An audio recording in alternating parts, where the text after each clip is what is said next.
à tous d'être présents à la fois en distanciel et en présentiel, voilà, dans le contexte évidemment de l'hybridation évidemment des événements. Maintenant, nous sommes, je crois, rodés pour ne pas dire vaccinés sur ce point-là.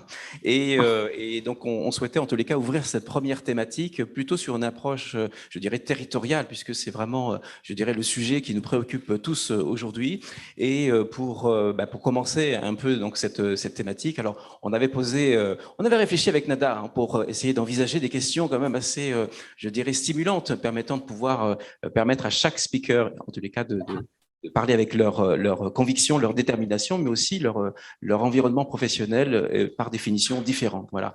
Donc, Nada. Exactement, et la question du territoire s'est posée naturellement et Cédric Arcos l'a rappelé tout à l'heure. Donc, la question qu'on s'est posée et que nous avons posée à nos invités, c'est comment améliorer la coordination au sein des territoires de santé et territoires au sens large, donc aussi bien les territoires français, mais également internationaux. Et je m'oriente ou je me dirige vers Anne peut-être pour parler de l'Europe dans un premier temps et puis ensuite cibler, faire un focus sur la France. Donc, quelle est ta vision? Tu peux peut-être aussi rappeler ton positionnement aujourd'hui, d'où tu vois les choses et quelle est ta vision? Bonjour à tous, bonjour à ceux qui sont dans la salle et bonjour à ceux qui sont en ligne. Merci à Jean-Luc et à Nada, Julien, à notre ministère de nous accueillir aujourd'hui. Donc, Anne Beignet, aujourd'hui, je travaille pour la Commission européenne. Je suis essentiellement donc experte en protection sociale auprès de différents programmes de l'Union européenne. Et actuellement, j'ai la charge d'un jumelage français-européen en Jordanie où nous développons la sécurité sociale jordanienne. Donc, c'est vrai que j'ai une vision maintenant un petit peu lointaine de notre territoire français depuis 2 ans, étant arrivée juste à la veille du confinement jordanien, ne pouvant pas vous retrouver pendant plus de 10 mois dans notre territoire. Mais c'est vrai que quand Jean-Luc et Nada m'ont convié à participer à ce livre que je salue avec ses 54 auteurs, j'ai trouvé l'initiative très intéressante parce qu'au final, c'est vrai que déjà dans ce bouquin, on peut finalement prendre la partie qui nous intéresse le plus, les sujets qui nous concernent le plus, les problématiques qui nous font vibrer, j'ai presque envie de dire. Et c'est vrai qu'à la veille de cette présidence, quand on a commencé à écrire ce bouquin, c'était à la veille de la présidence française du Conseil de l'UE, j'ai eu envie, en effet, de mettre un petit peu l'Union européenne en avant. Puisque il y a maintenant quand même, du fait de la crise, une vraie prise de conscience enfin. Moi, ça fait des années que je me bats pour l'Europe de la santé. Et c'est vrai que là, la crise a aidé malheureusement à cette prise de conscience avec notamment le nouveau programme EU for Health qui intervient dans nos territoires par différents programmes, différentes lignes budgétaires. Il faut savoir que beaucoup de maisons de santé pluriprofessionnelles sont financées par des fonds européens, par le fonds régional FEDER, FEADER, qui sont des fois des fonds qui proviennent du budget rural, de la ruralité. Donc, tous ces aspects, j'avais envie de faire connaître toute cette complexité européenne, il faut le dire, parce que c'est quelque chose de très complexe. On se plaint des fois du système bureaucratique français. Pour vous dire que je travaille depuis plus de 2 ans maintenant avec l'Union européenne, autant vous dire que là, je connais maintenant un très, très haut niveau de bureaucratie. Et c'est vrai que j'avais un petit peu envie d'humaniser cette complexité à travers ce livre. Et pour moi, la territorialité, c'est quand même le point essentiel. Aujourd'hui, on est tous confrontés dans les différents pays européens aux mêmes difficultés.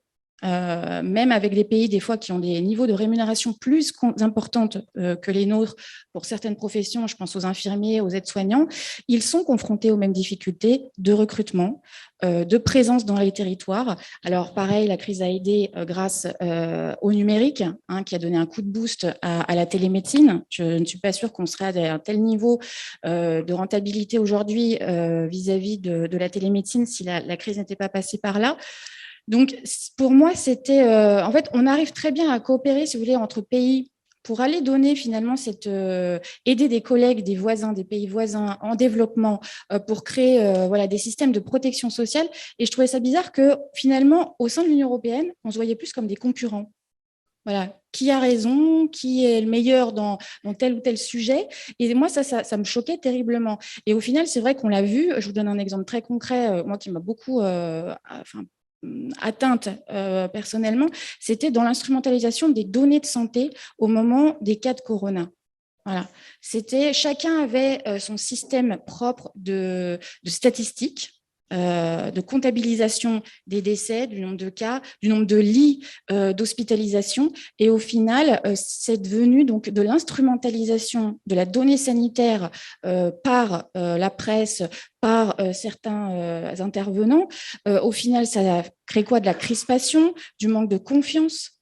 Et ça, c'est essentiel. Et la transparence, aujourd'hui, c'est ça. Et quand on parle des fois des statistiques, beaucoup de gens vous disent « Ah oui, mais bon, les chiffres, on fait dire ce qu'on veut à ces chiffres-là. » Et je trouve ça dommage. Et c'est pour ça qu'aujourd'hui, au niveau de l'Union européenne, on a un gros travail d'harmonisation au niveau déjà de ces statistiques à faire. L'Union européenne est très présente au niveau et la France est très présente au niveau, donc notamment de l'espace européen, European Health Data Space. Le Health Data Hub est un point lourd dans le dossier du numérique au niveau européen. Et voilà, pour moi, c'était l'Union européenne, elle est présente dans nos territoires. On ne le sait pas forcément. Il y a énormément, donc je vous dis, de soutien financier. Aujourd'hui, EU for Health ne représente malheureusement que 0,8% du budget européen, mais c'est 20 fois plus que le précédent contrat qui allait jusqu'en 2021. Aujourd'hui, c'est 2021-2027. Et j'espère qu'on va monter en puissance sur ces financements qui sont présents dans nos territoires et surtout que les gens, voilà, en tout cas, bon, dans le bouquin, on en parle et moi, je suis à la disposition voilà, des personnes qui sont dans la salle, qui sont aussi en ligne pour donner toutes ces informations et aider parce que c'est vrai que, je le répète, malheureusement, ça reste encore très, très technique avec beaucoup de paperasse. Donc, en France, je le dis, on est quand même sur un terrain de simplification qu'on n'a pas encore atteint au niveau de l'Union européenne. Merci beaucoup, chère Anne, justement pour cette vision européenne, parce que c'est vrai qu'on souhaitait dans un premier temps que vous puissiez nous donner aussi votre lecture, votre lecture, et puis vous avez tout de suite mis, je dirais, l'accent sur les points de, je dirais, d'amélioration qui seraient intéressantes, ne serait sur les stratégies, en tous les cas, des gouvernances à l'échelle européenne. Donc vous avez donné quelques exemples. Donc c'est pour ça qu'on voulait d'abord, évidemment, avoir un regard plutôt, je dirais, macro, voilà. Et puis, on va aussi faire en sorte que nos différents speakers, en tous les cas, puissent apporter aussi des lectures croisées. On va d'ailleurs aussi alterner avec les personnes qui sont en ligne, je crois, et je pense qu'on pourrait peut-être solliciter un historien. Je fais exprès parce que je sais que ça va le faire sourire, mais bon, Jean-Michel Budet, je ne sais pas s'il est en ligne. Si, je suis là. Est-ce que vous êtes là, Jean-Michel? Je suis là, vous m'entendez? Oui, tout à fait. Il est sur un territoire lointain, mais en tous les cas, on est très heureux de pouvoir bénéficier de votre intervention. Alors, je vous laisse vous présenter et puis ensuite peut-être donner votre regard, alors historique avec un peu d'amusement, mais compte tenu un peu je dirais, de l'expérience, de la longue expérience que vous avez en tous les cas sur la gouvernance des établissements de santé. Donc l'idée, c'est comment améliorer la coordination des soins à l'échelle des territoires avec votre regard, je dirais averti, puisque par ailleurs vous êtes aussi, vous assurez donc la rédaction de la revue L'Excellente Revue Gestion Hospitalière. Je vous donne la parole. Allez-y, cher Jean-Michel, et bienvenue. Merci, bonjour à tous. Donc, je ne vais pas vous refaire l'histoire des réformes hospitalières, je pense que ce serait déplacé. Par contre, je voudrais en tirer peut-être quelques pistes et quelques leçons. Il me semble qu'en matière justement de territoire, on a construit les choses de façon très segmentée. On reproche beaucoup le cloisonnement finalement dans le système de santé, le cloisonnement des professionnels entre eux, mais il y a aussi un cloisonnement dans la construction du modèle de santé. On sait bien qu'il y a d'un côté un monde libéral piloté largement par l'assurance maladie et de l'autre côté un monde hospitalier piloté par l'État. Et ces deux mondes ont du mal à se rencontrer, à communiquer, et on a une certaine difficulté. Alors, une personne, je vois tout de suite, intervient pour demander mais qui est M. Budet. Donc, je pensais que vous aviez fait cette présentation. Donc, je suis un directeur d'hôpital honoraire, comme on dit, à la retraite aujourd'hui, et principalement actif autour de la revue Gestion Hospitalière. Donc, cette construction segmentée, elle présente de nombreux inconvénients, puisque on a vu une volonté d'aménagement autour du territoire, avec notamment plus récemment la construction des groupements hospitaliers de territoire, qui sont un progrès par rapport aux organisations antérieures, même si cette réforme n'est pas totalement finalisée, puisqu'on n'a pas été jusqu'à la fusion des établissements dans un territoire. Mais on a aujourd'hui quand même sur le territoire national plus de 130 groupes constitués. Alors, ils ont un inconvénient, c'est qu'ils sont publics. Alors, ce n'est pas un inconvénient d'être public, mais je dis que c'est un inconvénient dans la mesure où il manque d'une ouverture vers le secteur privé, qu'il soit non lucratif ou lucratif. Et cette construction, elle a été d'abord faite comme un bouclier du service public. Alors, quand on dit un bouclier, c'est d'abord pour se protéger. Donc, on voit là une forme de segmentation. D'un autre côté, dans le monde libéral, on a construit les communautés professionnelles de territoire, et là sont les CPTS. Et là aussi, on a construit quelque chose à côté du système hospitalier. Donc, je pense que la première remarque qu'on peut faire, c'est cette construction segmentée qui ne favorise pas finalement la coopération sur les territoires, même s'il y a des volontés locales d'avancer. Le deuxième point peut-être qu'on pourrait dire, c'est le problème de la confusion des territoires. C'est-à-dire qu'on ne sait plus très bien dans toutes les constructions, qu'elles soient dans le domaine de la santé, dans le domaine politique, dans d'autres domaines économiques, on ne sait plus très bien quels sont les territoires. Et les populations, ça y est, j'ai retrouvé la caméra, les populations… Cher Jean-Michel, juste 30 secondes. Est-ce que vous pourriez activer votre vidéo? Je pense que vous avez l'autorisation. C'est fait. C'est magique. Voilà. On vous voit. Voilà. Et donc… D'accord. Mais c'est vrai que ça change, hein. Effectivement, Jean-Michel. Poursuivez. Oui, tout à fait. Allez-y. Bon. Donc, sur la configuration des territoires, elle est quand même problématique parce que les citoyens ne s'y retrouvent plus. On ne sait plus très bien de quel territoire on se réfère. Quand vous habitez dans une commune, vous dépendez pour votre député d'un territoire particulier, pour votre conseiller territorial d'un autre territoire, pour votre école primaire d'une compétence territoriale, pour votre collège d'une autre compétence, pour votre lycée d'une autre compétence, et pour la santé encore d'une autre compétence. Donc, les citoyens sont perdus dans ces territoires, et vous pouvez avoir les plus grandes difficultés, par exemple, pour accéder au transport en commun dans ces espaces-là. Donc, il y a un vrai sujet, il me semble, de mise en cohérence des territoires en ne faisant pas de la santé un cas à part. C'est-à-dire qu'il faut que la santé rentre dans les territoires de la vie des citoyens. Ça serait très important de voir cela. Alors, pour cela, il y a un troisième point, il faut acculturer les élus. C'est-à-dire, on voit bien aujourd'hui que les élus, ils ont pris des responsabilités, notamment, et on a des politiques locales de santé, il y a des investissements qui sont faits, on a parlé des maisons de santé tout à l'heure, les élus régionaux participent de plus en plus aux investissements, mais il y a une incompréhension quand même des élus et un manque de compétences aussi pour comprendre le système de santé qui est particulièrement complexe. Donc là, je pense qu'il y a un travail de fond à faire pour que les élus soient beaucoup plus assimilés à l'organisation de la santé, beaucoup plus impliqués. Donc ça relève aussi évidemment d'une éventuelle réforme de décentralisation. Donc c'est également très important. Et il me semble aussi qu'il y a aussi un problème démocratique d'une certaine façon, c'est-à-dire qu'il est nécessaire que les citoyens soient davantage associés à la construction du système de santé qui les concerne. On a mis en place beaucoup de systèmes de représentation, mais ce sont des systèmes de représentations qui se sont éloignées progressivement finalement des citoyens. On a des conférences régionales de santé, mais finalement, elles sont organisées avec des gens qui sont devenus des professionnels de la représentation. C'est un risque que courent aussi l'ensemble des associations de patients.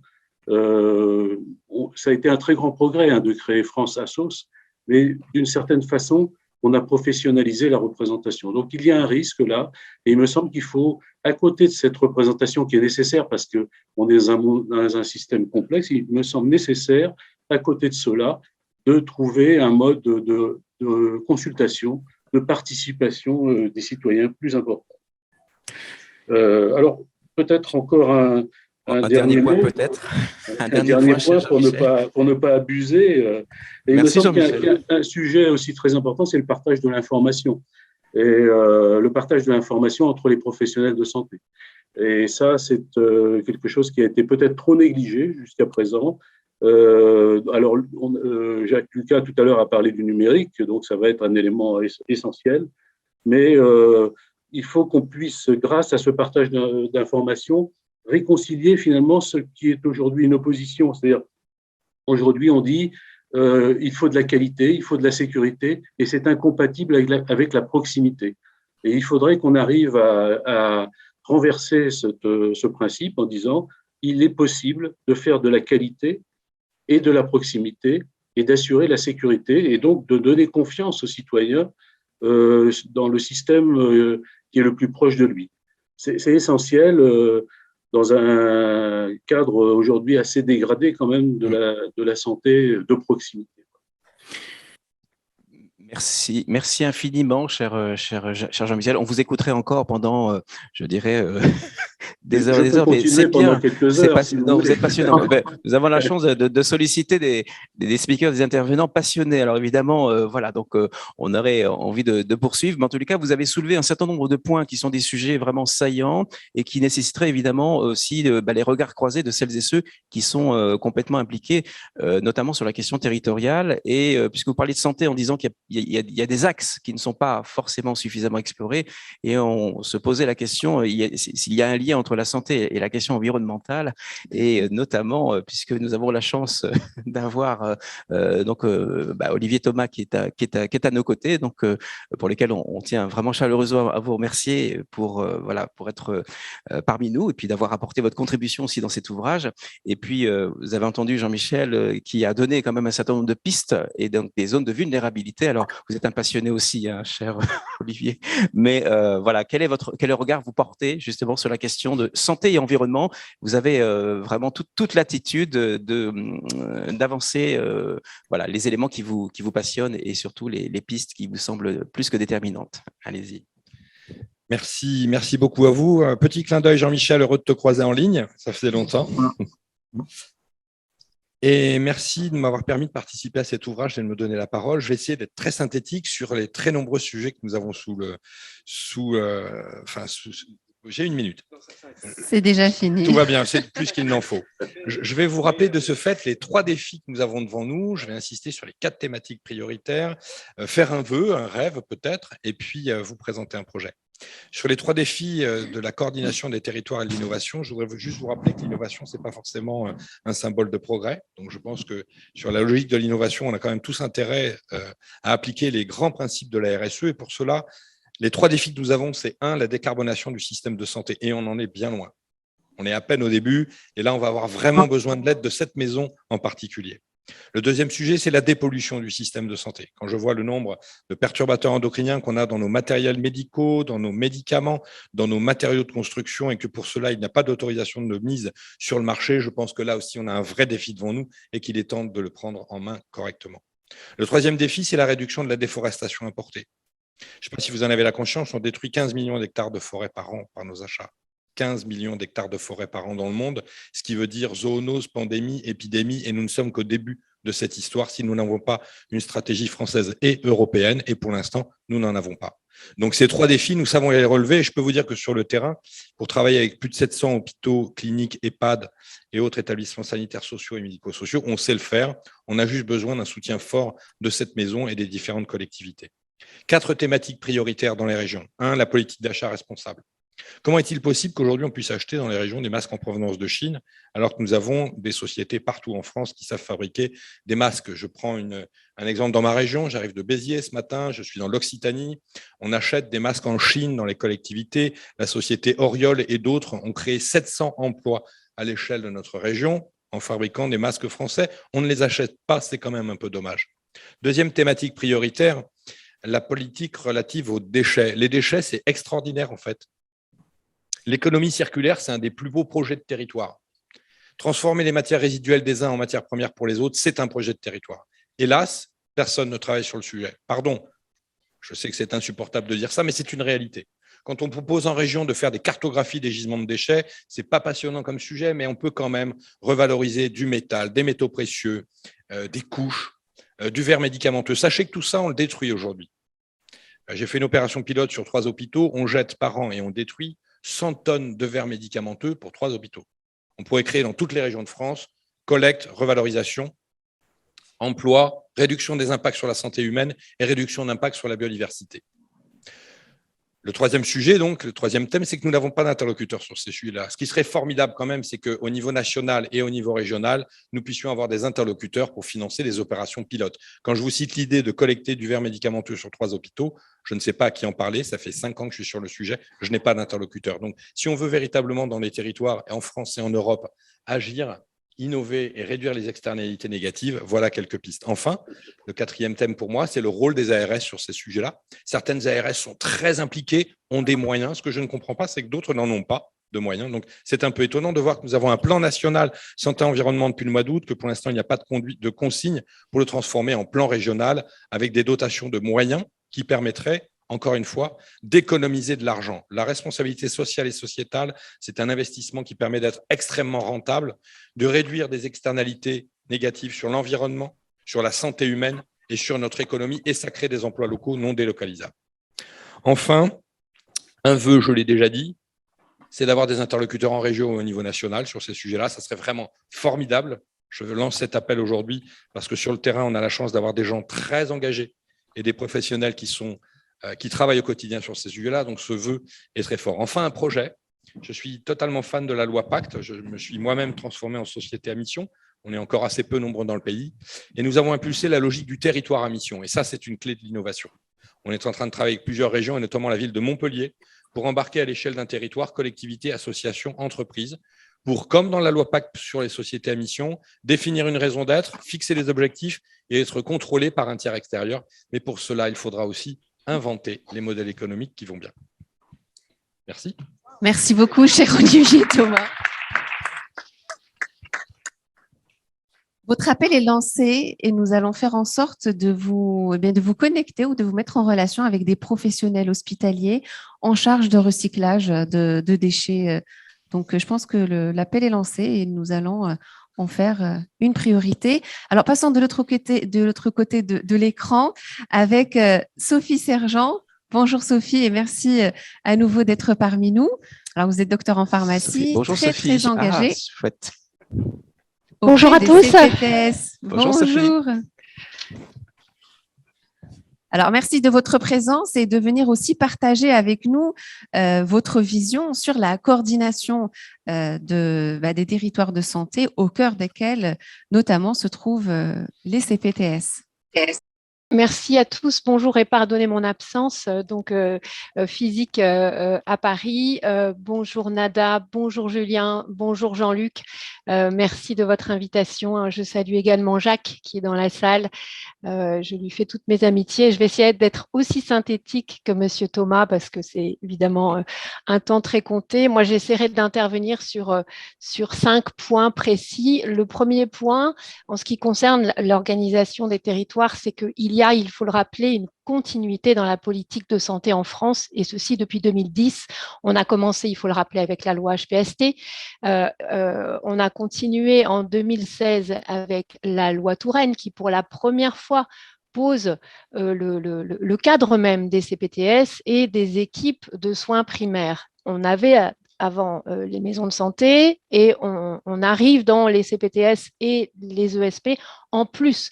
comme offreurs de services. Tout ça est un petit peu confus, on a des grandes lignes, mais on ne sait pas trop comment ça fonctionne. On laisse surtout les acteurs de terrain se positionner. Et c'est ça, c'est aussi l'une des raisons pour lesquelles les choses ont pris du temps, mais j'y reviendrai après. Donc 2010, 2016, la loi Touraine. 2019, on affine, on commence à donner des moyens financiers et des moyens juridiques un peu plus précis dans la mise en place, grâce à cette loi de juillet 2019, on donne cette puissance au CPTS. Alors, Cédric Arcos l'a bien rappelé tout à l'heure quand il parlait de ce défi organisationnel. Je partage tout à fait sa vision des choses. C'est que, en gros, les territoires, et on l'a vu d'ailleurs pendant la crise, c'est que pendant la première vague du Covid, vous aviez toute la partie Est qui était touchée, la partie Nord et la partie Ouest ne l'était pas, ce qui veut dire que les besoins territoriaux n'étaient pas les mêmes.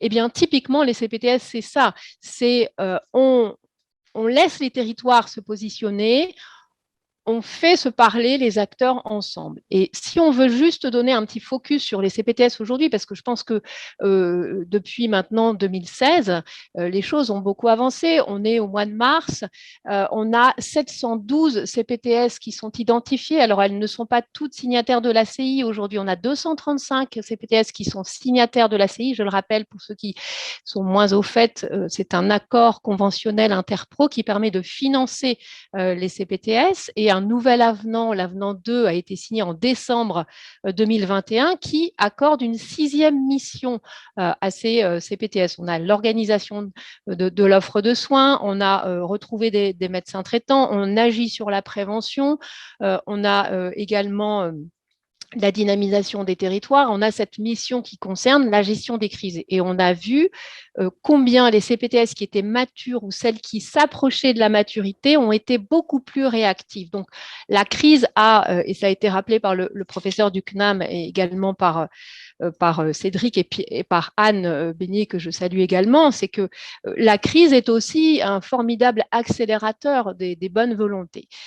Et cet ensemble des CPTS aujourd'hui, c'est 25% de la population française, ce qui n'est pas mal en soi, même si on aurait pu espérer plus, puisqu'on aurait aimé avoir les 1000 CPTS en 2022. On ne les a pas tout à fait, mais bon, on n'est quand même pas loin. Ce qui est important, c'est quoi? C'est que ce qui s'organise sur les territoires permet de répondre aux besoins des territoires. Et pour cela, ça a été évoqué aussi, on va parler du numérique. C'est le 3e point que je voulais évoquer, c'est que bien évidemment, pour que les gens puissent se parler, il faut que les gens puissent se connaître et échanger ensemble. Et donc, pour cela, la feuille de route du numérique a permis l'interopérabilité, et elle est en cours évidemment de devenir la norme, mais sans interopérabilité, les gens ne pouvaient pas se parler. Donc, interopérabilité, convergence des systèmes informatiques, cybersécurité, tout cela dans la feuille de route et dans le Ségur numérique, qui, je le rappelle, a permis de débloquer 2 milliards d'euros pour l'hôpital, la ville et le médico-social. Donc, ce sont des éléments indispensables, je dirais, à l'amélioration de l'offre sur les territoires grâce au CPTS. Le 4e point, c'est la participation des différents acteurs. Alors, bien évidemment, les citoyens sont partie prenante dans les CPTS. Faut-il encore qu'ils soient identifiés sur les territoires comme volontaires, premièrement, et deuxièmement, il faut que les acteurs de santé aillent au contact de ces citoyens. Et cette raison, elle est indispensable justement à une meilleure fluidité des messages. Tout à l'heure, M. Budet a parlé de la participation des établissements hospitaliers. Bien évidemment, les établissements hospitaliers participent au CPTS dans des formats qui sont divers et variés. Les hôpitaux de proximité sont peut-être un tout petit peu plus souples que les GHT dans le fait de participer à ces CPTS, mais il y a participation de l'hôpital dans la gouvernance des CPTS et il y a également participation des CPTS dans la gouvernance des hôpitaux de manière à ce qu'on améliore la fluidité du lien ville-hôpital qui est indispensable à l'offre de soins. Et je terminerai par le cinquième point qui est en fait mes 5 C, c'est que pour pouvoir améliorer la territorialisation de la santé, il faut évidemment la coopération des acteurs, il faut la coordination de ces acteurs et c'est pour ça qu'il y a des nouveaux métiers qui arrivent également sur les territoires, qui sont les coordonnateurs des CPTS, qui sont des gens formidables, qui sont, je dirais, les couteaux suisses de ces CPTS. Il faut une bonne collaboration entre les acteurs. On n'oublie pas la confraternité, puisque on voit que les missions se chevauchent parfois et qu'il peut y avoir quelques petites tensions entre les différents professionnels de santé. Et on n'oublie pas un point fondamental, c'est la confiance, parce qu'il faut laisser les gens gérer de l'argent public, mais la confiance n'interdit pas le contrôle, bien évidemment, et confiance dans le numérique, puisque le numérique va aider grandement à l'amélioration de la création de ces structures territoriales qui seront, je pense, d'ici une dizaine d'années, les interlocuteurs privilégiés des ARS. On est terminé. Merci beaucoup. On applaudit, hein, bien sûr. On applaudit Sophie Sergent, qui d'ailleurs donne son regard en tant que pharmacienne également. Et donc, c'est très important également de faire le lien aussi sur le maillage territorial de cette profession qui apporte, hein, donc je t'en avais parlé, Sophie. C'est vrai, Jean-Luc. Un tout petit mot quand même. J'ai oublié. Oui, mais c'est très important parce que sinon, c'est l'incident diplomatique. Voilà. J'ai oublié ça, effectivement. Qu'est-ce que tu peux dire? Vas-y, oui, quelques mots. C'est vrai que j'étais tellement absorbée par les interventions précédentes sur lesquelles je voulais rebondir, c'est que en fait, effectivement, Jean-Michel Budet soulève un point fondamental qui est le fait que selon qu'on parle d'organisation de santé ou d'organisation administrative ou d'organisation de transport, on n'a pas les mêmes territoires. Et ça, c'est vrai. Comment nous, en tant que pharmaciens sur le territoire des Hauts-de-France, nous avons constitué le périmètre de la CPTS? Eh bien, c'est parti à la base de pharmaciens qui, si vous voulez, ont une contrainte, et je dis toujours que les contraintes, ce sont des opportunités, c'est qu'en fait, on a une répartition démogéographique, ce qui veut dire qu'une pharmacie s'installe s'il y a un besoin de patient. Et donc, forcément, il n'y a pas de désert pharmaceutique. À partir du moment où on dit ça, on se dit que si on constitue une CPTS en se basant sur un territoire de garde des pharmacies, on englobe un ensemble de patients qui nécessitent des soins. Et si on y rajoute un hôpital de proximité, un laboratoire d'analyse, un EHPAD, et évidemment tous les professionnels libéraux et salariés des structures de la ville, on a une offre de santé globale. Eh bien, nous sommes partis de là et nous nous sommes rendus compte que ce territoire de garde des pharmacies correspondait à un demi-territoire de santé de la première version de la loi HPST sur les bassins territoriaux. Et donc, on avait une similitude entre la zone de garde des pharmaciens et une zone territoriale administrative d'une communauté de communes. Et donc, ça a été beaucoup plus facile. Et je pense que la réflexion en amont d'une CPTS, c'est de se dire il y a un besoin de patientèle, donc rassemblons les acteurs et les acteurs les plus divers, parce que plus on est nombreux et différents, plus on va répondre chacun avec sa spécificité aux besoins des patients. Et évidemment, en tant que pharmacien, c'était facile pour moi d'agir dans ce sens. Mais je pense que je suis très optimiste parce qu'à partir du moment où les acteurs se sont pris en main pour se parler, d'abord lever les freins. La première chose, c'est lever les freins de la différence professionnelle, des ressentis, des petites concurrences qui existent entre les uns et les autres pour pouvoir travailler ensemble au bénéfice du patient. Ça n'est que ça. Le reste, ce sont des détails. Mais il faut passer ce cap de lever ces freins. Il faut se parler et c'est pour ça que ça prend du temps. Si c'était venu d'en haut, comme ça aurait pu l'être dans une politique sanitaire descendante, on aurait eu des réticences beaucoup plus importantes. Le fait d'avoir laissé en 2016 les initiatives au territoire, c'est certes plus long, mais quand on a levé ces barrières, et bien après, ça fonctionne tout seul. Et on l'a vu dans les situations de crise. Merci beaucoup, ma chère Sophie Sergent, voilà, pour ton éclairage qui va être prolongé, avec nos deux autres intervenants qui vont peut-être intervenir de façon simultanée. On va voir, peut-être entre l'approche de Samuel Bottaro et puis Mélodie Fortier, parce que je crois que vous avez eu une contribution, me semble-t-il, à travers cet ouvrage.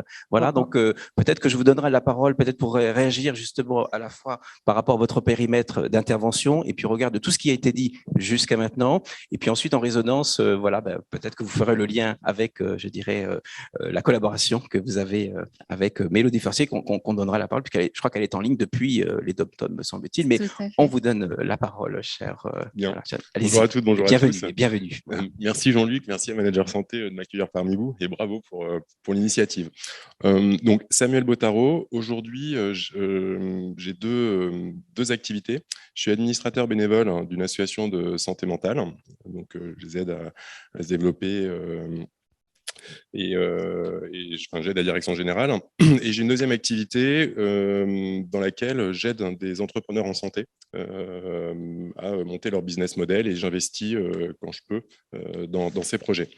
J'ai exercé 15 ans en tant que consultant dans le secteur de la santé et j'ai une première expérience professionnelle au carrefour du siècle comme directeur de l'hôpital du Mont d'Or en Auvergne. Donc lié au carrefour du siècle parce que c'était en 99 et les questions qui se posaient déjà sur ce territoire sont assez emblématiques de ce qui s'est passé par la suite. Donc on a commencé à avoir des difficultés de recrutement des médecins à l'hôpital en ville. Chaque médecin qui partait en retraite n'était pas remplacé. Parallèlement, on était sur un territoire vieillissant avec des pathologies chroniques. Donc, quelque part, ça m'a un petit peu vacciné et enseigné un peu de la suite. Un constat, c'est que sur la question de la coordination au niveau des territoires de santé, on a été assez créatif en France. On a eu les CHT, puis les GHT, on a eu les réseaux, on a eu les PARPA, on a eu les clics. Je sais que tout ça n'est pas de même nature, mais pour autant, la finalité est de coordonner les PTA, les DAC et maintenant les CPTS. Moi, j'ai deux enseignements à tirer.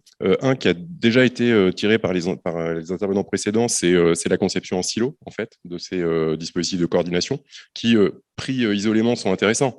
Mais au final, ils ne correspondent plus aux deux évolutions que le professeur Berthezen a énoncées, c'est-à-dire la chronicisation des maladies et le vieillissement démographique.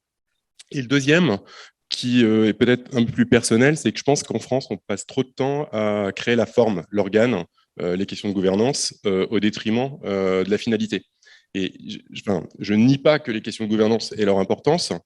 Pour autant, quand on est trop sur la forme et sur l'organe, on passe à côté du fond. Et finalement, on ne fait que amplifier l'effet silo.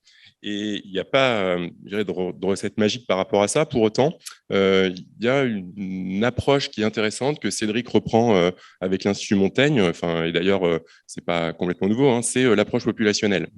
Moi, je crois beaucoup à ça. Au-delà de la séduction du terme et du côté un petit peu à la mode de la notion, je pense que c'est la seule manière finalement de dépasser les silos, de partir d'abord des besoins d'une population dans un territoire et ensuite d'essayer de s'arranger entre silos. Et cette piste, je pense que c'est la plus prometteuse. Pour autant, il y a des conditions, il y a des prérequis pour que ça fonctionne. Le premier, ça a été dit par Madame Sergent, c'est la place des pouvoirs publics qui doivent davantage être dans la régulation, donc fixer la règle du jeu et davantage laisser les clés du camion aux gens de terrain. Et donc, ça suppose de davantage faire confiance, ça suppose plus de contrats, et aussi de l'exigence et de la responsabilité des acteurs. Ça suppose aussi, à mon sens, une vraie démarche de simplification. Quand vous parlez avec des soignants, qui soient à l'hôpital ou en ville, ils font tous le même constat d'un alourdissement majeur de la charge administrative, d'un temps passé auprès du patient insuffisant. Un médecin généraliste passe 40% de son temps en dehors de temps de consultation. Après, ces 40% ne sont pas tous négatifs. Il y a aussi de la coordination, etc. Mais on sait tous qu'il y a quand même de la pollution là-dedans et ça désespère quand même les gens de terrain, quelle que soit leur place. Le deuxième prérequis, à mon sens, c'est qu'on sorte du système mortifère, du seul système du paiement à l'acte. Ce que je veux dire par là, c'est que le paiement à l'acte ne correspond pas à ce qu'on a dit sur la chronicisation et sur le vieillissement démographique. Un médecin généraliste, par exemple, fait une consultation de 15 minutes, 22 en moyenne par jour. Donc, il est quand même dans l'hyper-productivisme. Et quand vous discutez aussi avec des médecins hospitaliers ou en clinique, ils vous disent un peu la même chose, que leur métier a changé et que le côté hyper-productiviste est délétère. Et ça, moi, je pense que ça participe du malaise des soignants. Troisième prérequis, ça a été dit aussi auparavant, c'est de clairement faire le virage préventif au-delà des mots. Je veux dire que ça fait 30 ans que tout le monde est d'accord pour dire qu'il faut faire plus de prévention et que la prévention, c'est un investissement d'avenir. Mais dans les faits, ça ne bouge pas beaucoup, en fait, parce qu'on reste, comme on le disait tout à l'heure, dans nos silos. Quatrième point, c'est la dérigidification des statuts. C'est de permettre aux soignants d'avoir plusieurs carrières, d'évoluer plus facilement dans le public, dans le privé, en libéral, de partir, revenir, etc. Comme dans tous les autres métiers du monde, en fait. Il n'y a que dans le soin où on passe 40 ans au même endroit, sur le même territoire, dans le même métier. Et donc ça, il faut détendre un petit peu la contrainte et favoriser les choses.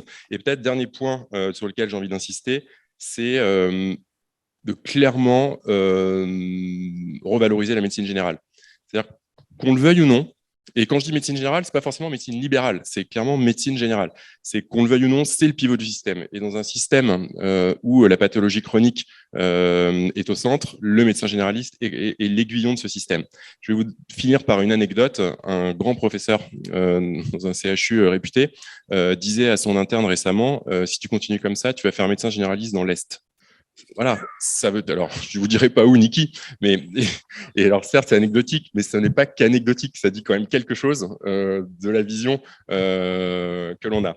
Et dernier point, évidemment, l'interopérabilité des systèmes d'information est évidemment un nœud gordien de la question, mais ça a aussi été dit.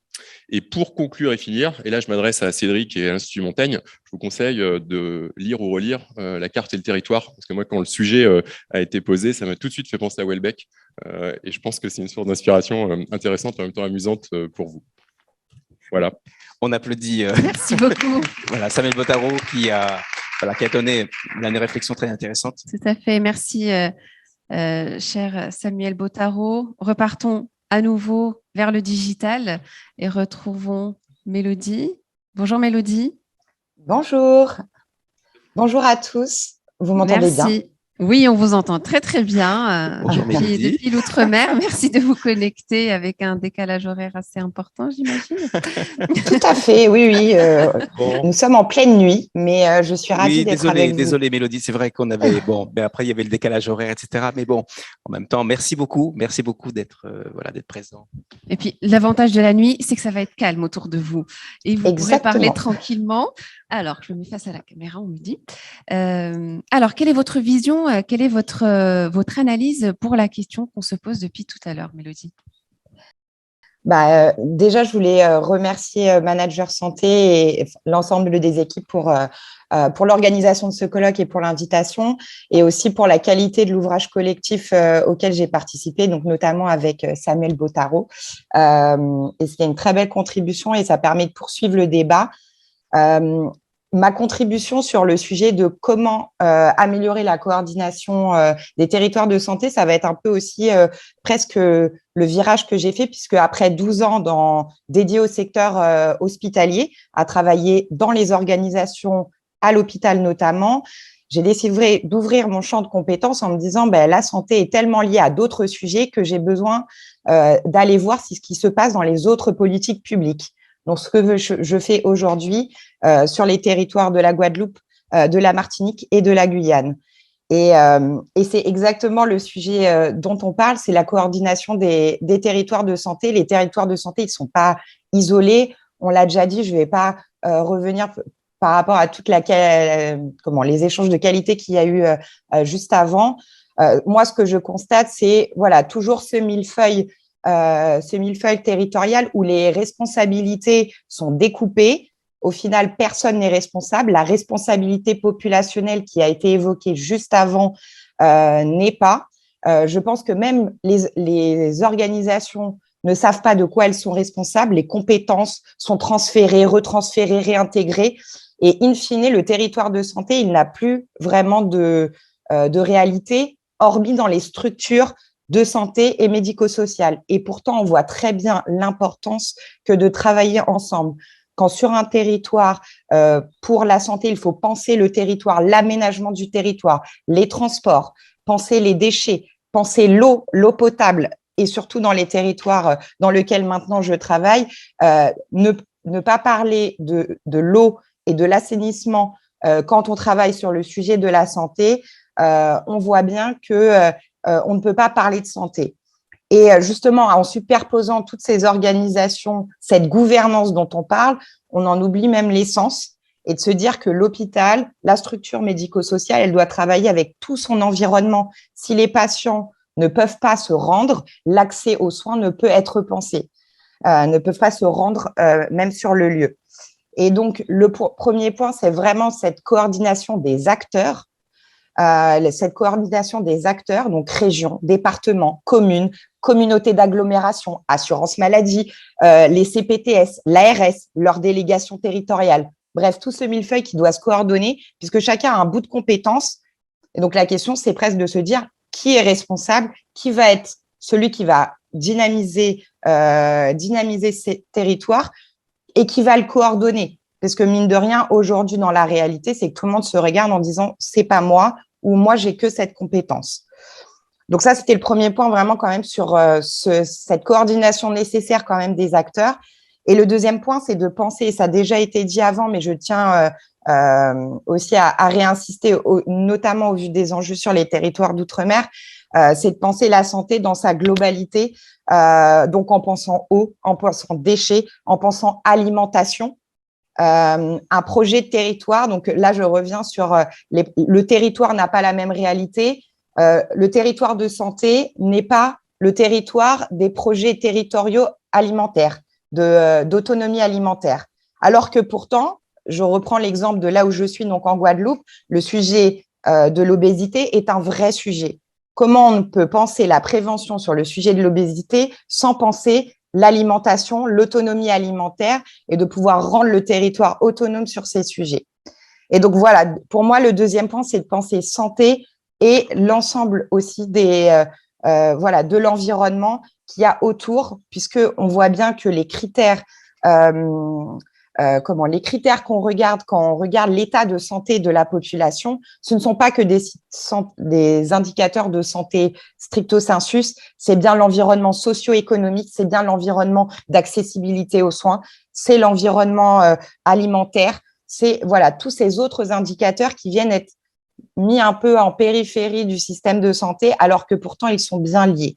Donc moi je pense que c'est le deuxième point, c'est vraiment d'avoir une approche systémique de la santé. C'est pas qu'un inducteur, c'est tout un tas d'autres choses qui viennent faire l'état de santé d'une population. Donc, je conclurai même sur l'approche populationnelle, puisque je pense que c'est vraiment là le cœur, comme le disait Samuel Bottaro, la responsabilité populationnelle, elle doit être à différents niveaux en fonction des territoires. Sur un territoire insulaire, elle ne sera pas la même chose qu'à Paris. Donc, c'est vraiment de repenser ça et qu'il y ait une vraie décentralisation sur ces sujets. Une vraie décentralisation sur ces sujets. Et pourtant, aujourd'hui, en tout cas, on n'est pas encore à ce niveau. Et les acteurs doivent vraiment se mettre, et acteurs au sens institution comme au sens élu, où effectivement, c'est eux qui portent la politique de leur territoire à différents niveaux. Et la santé n'est pas que le fait de l'ARS. La santé n'est pas que le fait de la couche institutionnelle qui a bien la compétence santé, mais la région peut apporter, le département peut apporter, la commune, peu importe effectivement le modèle organisationnel, chacun a aussi sa pierre à apporter. Tout à fait, merci beaucoup, chère Mélodie. On applaudit Mélodie Fortier pour ça. La santé et la responsabilité de tous, c'est aussi une question d'éducation avant tout. Merci à nos invités d'avoir partagé vos visions et vos analyses. Nous avons le temps, le luxe de prendre quelques questions, peut-être en direct dans la salle.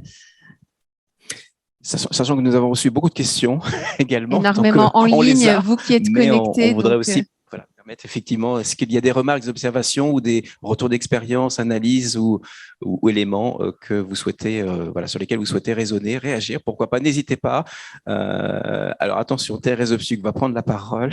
Donc du coup, merci, c'est toujours passionnant. Attends, on va te donner le micro, Thérèse. Attends, 30 secondes pour que les personnes puissent t'entendre, les centaines de personnes qui sont en ligne, qui puissent t'entendre, ma chère Thérèse. Merci beaucoup pour les intervenants, j'ai trouvé très intéressant et très complémentaire. Par contre, ma question, c'est suite aux réflexions de Monsieur Thomas sur les actes, le paiement par acte. Et là, je vous rejoins complètement parce que je viens d'entendre un discours où on parle beaucoup de coordination et on est aujourd'hui sur un paiement très cloisonné par acte. Je prendrai l'exemple des infirmières libérales qui, avec un texte d'ailleurs qui est sorti depuis peu de temps, si elles ont des critères de qualité en coordonnant les soins auprès d'un patient, elles sont défavorisées sur le plan paiement puisque le premier acte est payé normalement, le deuxième acte est payé pour moitié prix et le troisième acte est gratuit. Donc, je pense qu'aujourd'hui, il faut vraiment penser avec la coordination des soins, qui pour moi est un critère de qualité, la pluriprofessionnalité. Je pense qu'aujourd'hui, on peut mettre des indicateurs de performance justement quand on est sur des soins coordonnés en pluriprofessionnalité avec un patient partenaire, puisque ce sera mon thème de demain. Mais justement, je pense qu'il faut repenser le paiement.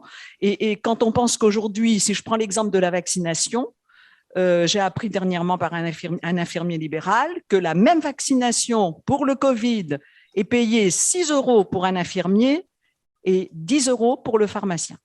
Voilà. Donc, je pense que votre réflexion me paraît tout à fait intéressante et assez urgente. Merci beaucoup pour cette réaction. D'accord. Tu souhaitais que Olivier Thomas puisse réagir En fait, c'était pour Samuel. C'était pour Samuel. Samuel qui a d'accord, parlé très bien. Mais Samuel, vous avez le micro. Si vous souhaitez réagir, non, mais simplement pour. C'était pas une question, mais je suis d'accord avec moi-même, parce que vous êtes d'accord avec moi. Non, mais au-delà de la plaisanterie, un mot, peut-être pour vous dire que je pense que déjà, peut-être ces 10 dernières années, on a fait du chemin sur cette question. Enfin, on ne part pas complètement de zéro. Et deuxièmement, les professionnels de santé, pour moi, sont plus matures qu'ils n'étaient. Et ceux qui commencent à l'éprouver l'adoptent. Moi, j'accompagne des URPS là-dessus. Et je vois que les professionnels qui travaillent dans les CPTS, qui ont éprouvé ça, n'ont plus de préjugés. Et ceux qui sont les plus hostiles sont ceux qui ne connaissent pas, en fait, parce qu'ils ont peur. Et évidemment, on sait ce qu'on a, on ne sait pas de quoi demain sera fait, et peut-être que d'autres modes de paiement, comme les forfaits, peuvent inquiéter. Mais moi, je suis plutôt optimiste là-dessus, parce qu'au fond, c'est le seul moyen de pouvoir valoriser du temps médical, de la qualité médicale, au-delà de l'usine à consultation. Tout à fait, très, très, très important de raisonner évidemment sur ce sujet. Est-ce qu'il y a d'autres remarques? Oui, Madame avait une question. Oui, je te laisse te présenter peut-être oui, avant. Hélène Vignoux, cadre supérieur de santé, auditrice au CNAM pour cette année, en master en économie et gestion de la santé. Je voulais avoir votre avis sur la place des contrats locaux de santé aujourd'hui. Quel impact pourrait-il avoir ou quel est le frein à leur développement? Qui souhaite prendre Sophie. Moi, oui, je veux bien effectivement répondre à cette question et merci de l'avoir posée parce que c'était aussi un sujet que j'avais oublié de mentionner dans mon intervention. Les contrats locaux de santé participent aujourd'hui au financement des missions dans la responsabilité populationnelle et c'est un terme, ça a été rappelé par Monsieur Thomas tout à l'heure, les CPTS ont une responsabilité populationnelle de l'organisation des soins sur leur territoire. Donc, c'est déjà pris en compte. Et comme vous l'avez dit, pour les CPTS qui sont organisés et les professionnels qui savent ce qu'est une CPTS. Quand on a des financements, parce que la CPTS a signé son ACI, on a des financements par l'assurance maladie à travers l'ACI. On a également la possibilité d'avoir des contrats territoriaux de santé sur des missions spécifiques avec des financements ARS. Et les élus locaux qui ont signé un contrat local de santé avec l'ARS peuvent également participer à des financements spécifiques qui ne seraient pas, par exemple, dans le projet de santé de la CPTS. Pour reprendre l'item de l'obésité dans les DOM-TOM, que je connais bien également pour y avoir vécu.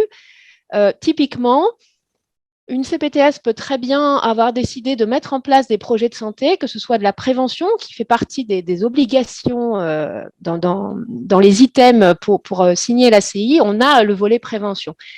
Imaginons qu'une CPTS décide de faire de la prévention sur la toxicomanie, par exemple, mais sur un territoire spécifique, il y a un véritable problème d'obésité. Eh bien, le contrat local de santé qui est signé entre les élus locaux et l'ARS peut débloquer des fonds pour permettre à la CPTS de travailler en plus de ce qu'elle aura eu comme fonds via l'ACI pour les toxicomanies, par exemple, de travailler également sur l'obésité. Donc, tout ça est possible. Encore une fois, tout cela repose sur le dynamisme des acteurs de terrain qui auront pris la peine avant de se rencontrer maintes et maintes fois pour essayer de balayer un petit peu le champ des besoins territoriaux et ils se feront aider par la suite avec les différentes administrations que sont et l'ARS et les élus locaux en ce qui concerne les contrats locaux ou les contrats territoriaux ou même les ACI. Et en ce qui concerne la responsabilité, pour terminer, un contrat lie les acteurs, c'est-à-dire que le contrat tripartite entre l'assurance maladie, l'ARS et la CPTS, elle fixe des objectifs. Ça veut dire que la responsabilité populationnelle de permettre à des patients de retrouver des médecins traitants, d'agir sur un taux de vaccination ou d'agir sur des actions de formation à destination des populations, eh bien, tout ça est quantifié dans des contrats.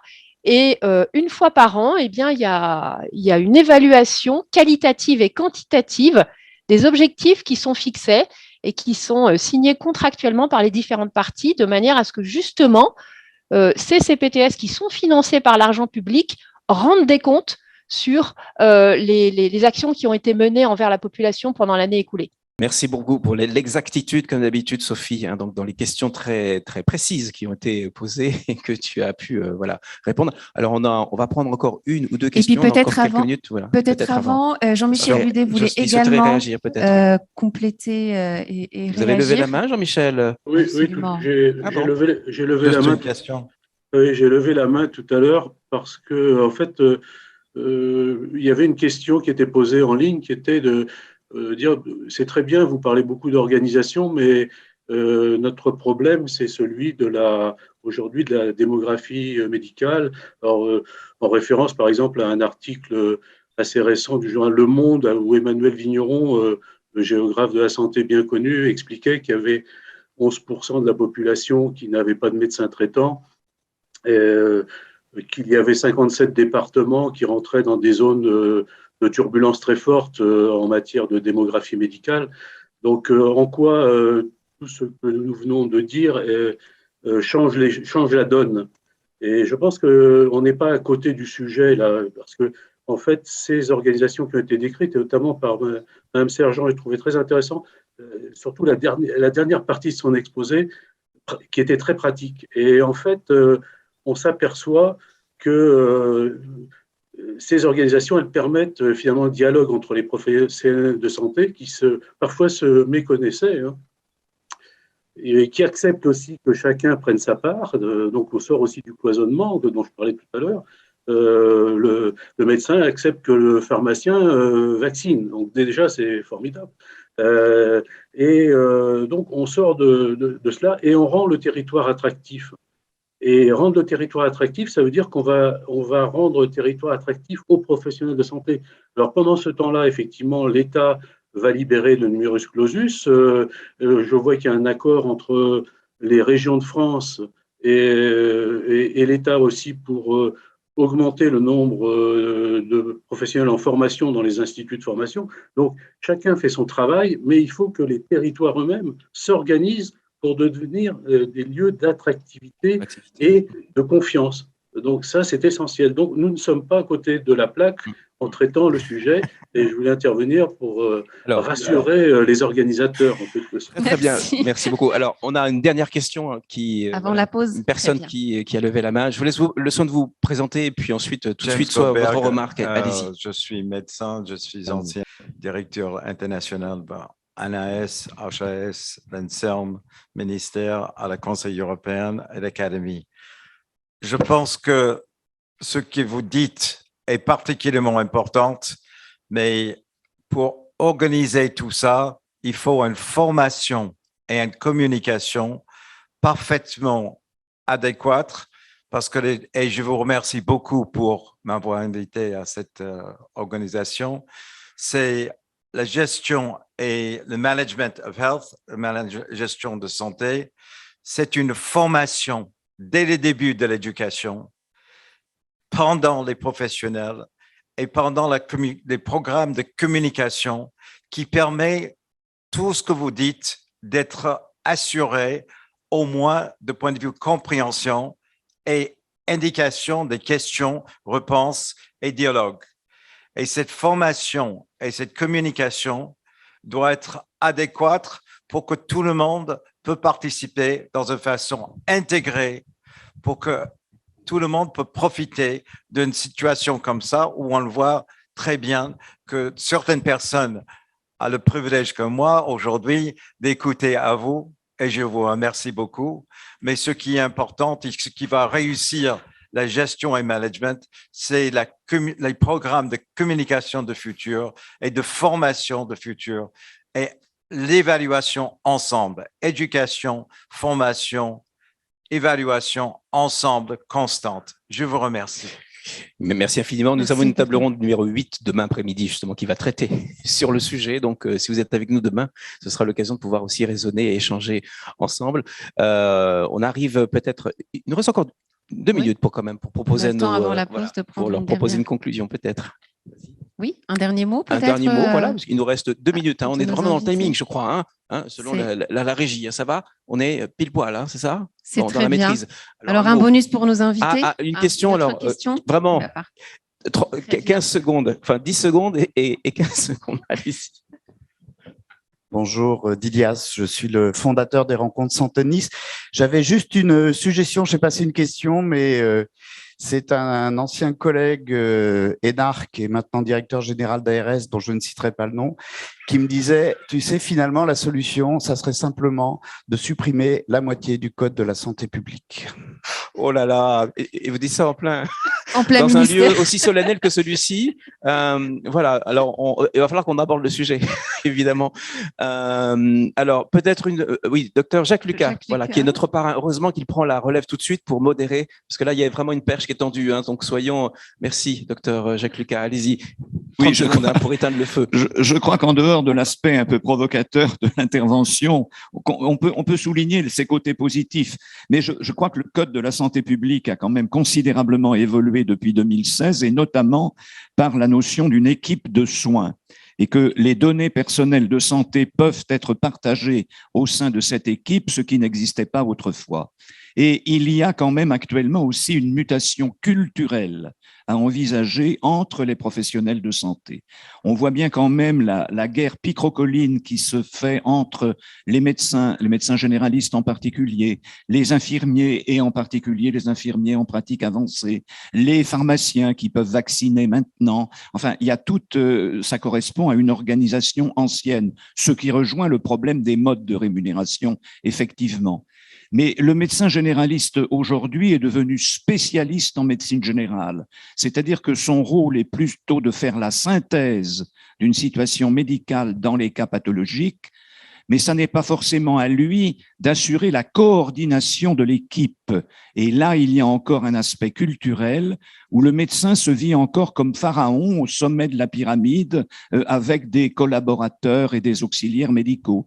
C'est un changement culturel et on voit que les jeunes générations tendent à abandonner cet aspect des choses et veulent effectivement travailler en équipe. Je pense que cette équipe, elle doit se constituer, et Sophie Sergent l'a évoqué tout à l'heure, les territoires de santé, ça a eu un aspect extrêmement administratif, et c'est encore l'administration qui va venir réguler.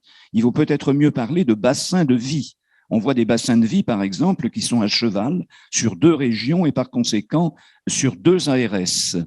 Et puis enfin, pour terminer, Jean-Luc, ne craignez pas trop, je ne prends pas le micro pour trop longtemps. Je regarde la régie. Je pense que la coordination au sein des territoires de santé doit également faire en sorte que les acteurs, on a beaucoup parlé des acteurs, s'approprient les outils numériques et notamment mon espace santé. Il y a actuellement le paquet à mettre, si je puis dire, sur l'appropriation de mon espace santé par les professionnels et par les usagers. Et puis enfin, et je vous promets, c'est terminé pour cette intervention, la coordination des soins doit également inclure la télésanté dans les territoires, c'est-à-dire la télémédecine et le télésoin. Et il peut y avoir des régulations qui se font par télémédecine et télésoin en associant bien évidemment les établissements et la médecine ambulatoire. Absolument. On en reparlera à la table ronde numéro 5, Dr Jacques Lucas, consacrée justement à l'innovation du numérique en santé. Et on en reparlera demain encore, puisqu'on abordera la question des parcours de santé, en fait, voilà, pendant ces 2 jours. Voilà, on aura... Oui, en fait, c'est ça, voilà, c'est pour ça, mais le time est serré. Voilà, en tout cas, on tient à remercier. Je sais pas, Nada, tu voulais dire quelque chose? On a promis un mot de conclusion. Oui, c'est vrai, mais bon, allons-y. Bon, on a un petit, allez, on s'autorise une entorse, hein, Soyons voilà, fous. au prix de la coopération sur les territoires. On y va, un mot de conclusion peut-être. Allez, très bien. Olivier, et ensuite. Un mot de conclusion très difficile avec tout ce qu'on a entendu. Eh bien, moi, ça tiendra en une phrase, pardon. C'est un lapsus, oui, c'est un lapsus. Eh bien, je pense qu'il est temps de passer maintenant de l'intention à l'action. Très bien. Anne. Ah, nous avons des enfants. Non, mais je ferais juste peut-être. On entend, voilà, bon, je reviens sur l'Europe parce que j'y travaille et ça me tient à cœur. Mais c'est vrai que voilà, j'entends régional, départemental, national. J'entends pas encore européen. Voilà, donc n'oubliez pas, voilà, l'Europe est là. L'Europe est là pour aider les acteurs de santé, la population. C'est un des sujets les prioritaires pour les Européens. Donc voilà, l'Europe, il faut vraiment, je pense qu'on le mette vraiment beaucoup plus dans notre système de santé qui est présent financièrement, humainement, et qu'on soit au sein des États membres, comme aussi à l'international, parce que nous sommes présents également à ce niveau-là. Donc, parlons Europe de la santé. Merci Anne. Samuel? Je reprendrai le message de Cédric sur l'optimisme. Je pense qu'il faut qu'on le soit, et à plus forte raison au sortir, on l'espère, de la crise sanitaire. On doit clairement aller de l'avant et voilà, dépasser nos chapelles respectives et sortir de la défiance a priori pour faire en sorte que le système qu'on aime tous, dans lequel on a tous grandi, se maintienne et se transforme et s'adapte au nouveau siècle en fait, et aux nouveaux enjeux. Merci Samuel. Jean-Michel Budet? Moi, je partage largement les conclusions de tous. Je pense qu'il faut qu'on aille vers une couverture plus large du territoire, notamment par les CPTS. On a parlé de 25%. Encore une grande marche à accomplir pour passer à une couverture totale. Et je pense que c'est de la base que viendra l'organisation. Et donc, moi, je compte beaucoup sur l'implication des professionnels de terrain, le partage d'informations, je l'ai dit, et un partage d'informations grâce bien sûr aux outils numériques, mais aussi en utilisant des référentiels à jour et partagés pour que chaque patient ait la sensation, et plus que la sensation, d'être pris en charge dans le cadre des meilleurs protocoles du moment, c'est-à-dire qu'il y a bien des inégalités d'accès aux soins, mais il ne doit pas y avoir d'inégalité dans la qualité des soins délivrés. Donc, moi, je parle toujours de confiance. Il faut qu'on ait tous confiance dans le système de santé. Confiance. Voilà. Mélodie, peut-être. Oui. Mélodie, forte. Oui. Oui, je suis toujours là. Très rapide, oui, tout à fait, très rapide. Je pense qu'on revient toujours à la responsabilité populationnelle, que les acteurs s'en saisissent, quels qu'ils soient. Je pense que chacun a un rôle à jouer dans les territoires de santé. Et c'est le territoire au sens large qui doit aussi primer, et d'avoir une vraie politique d'aménagement du territoire qui prenne en compte aussi tous ces enjeux de santé. Donc, évaluation des politiques publiques et communication, je pense que c'est…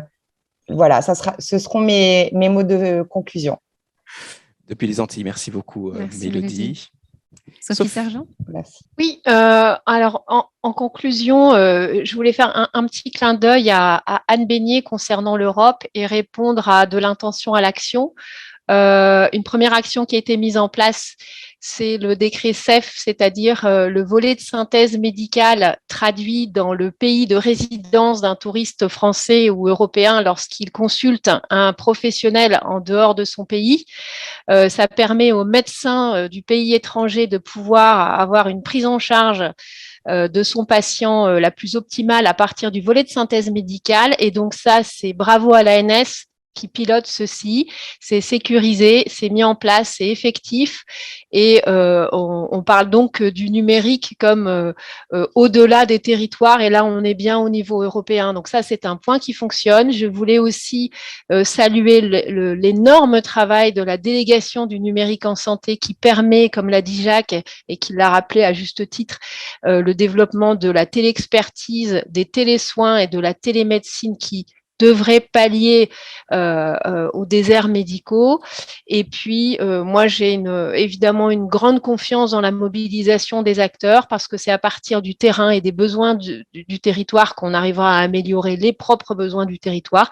J'ai bien noté ce que Mélodie Fortier a dit sur l'eau parce que je pense qu'effectivement, on n'en parle pas assez. Et c'est tant qu'on a de l'eau, on ne se pose pas la question, mais le jour où on n'en a plus, on ne peut pas vivre sans eau. Donc, je prends ce point à titre personnel pour notre territoire. Merci beaucoup à tous et très bon congrès, très bon colloque. Merci infiniment. Merci à l'ensemble des intervenants qui ont eu le plaisir de venir et puis d'assister à distance à des horaires, je dirais, un peu en décalage. Mais en tout cas, merci à vous. Merci à tous. Et puis, ben voilà, donc une pause bien méritée vous est proposée. On se retrouve à 11h.